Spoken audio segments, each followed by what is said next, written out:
Magandang araw sa inyong lahat.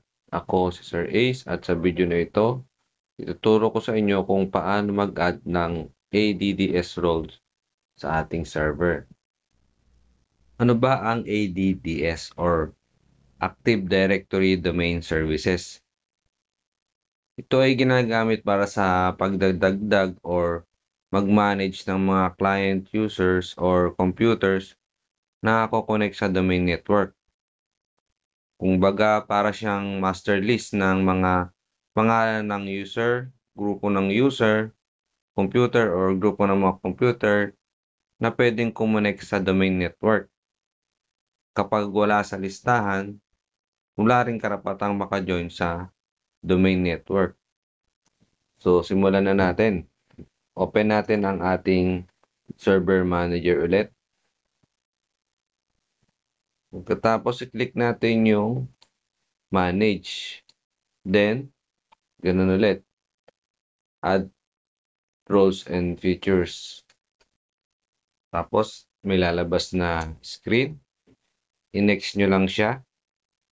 Katulad ng mga nauna nating tutorial.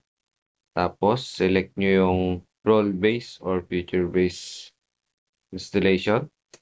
Then, next ulit. Tapos, dito naman, select server from server pool. Select nyo ulit yung server IP address.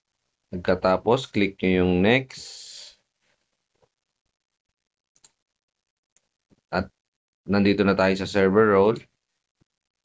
Make sure na ang inyong checkan na box ay Active Directory Domain Services.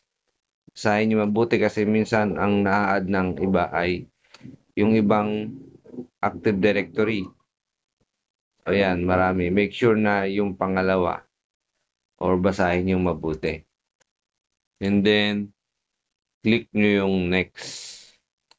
So, lalabas yung another screen. Click nyo lang yung add features ulit.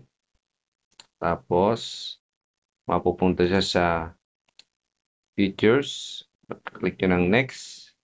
So, wala ulit tayong isa-select sa part na to na features.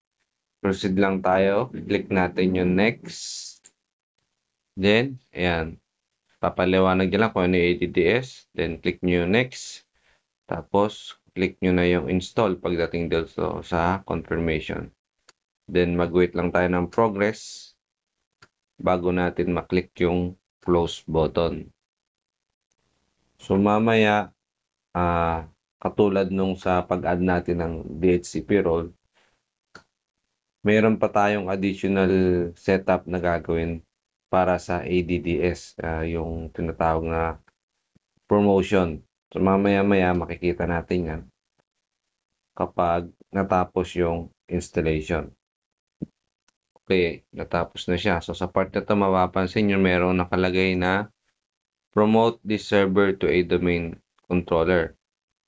So, pwede nyo naman dyan idiretso na ulit i-click yan or mapapansin nyo kung na-close nyo yan.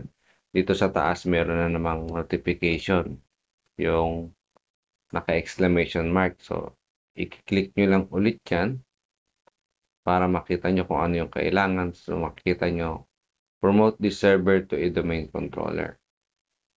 Bale, ikakat muna natin dito tong tutorial na to. Medyo may kahabaan din kasi yung discussion sa pagpapromote ng ADDS. So, samahan nyo na lang ulit ako sa susunod na ating tutorial kung paano natin i-promote ang ating server.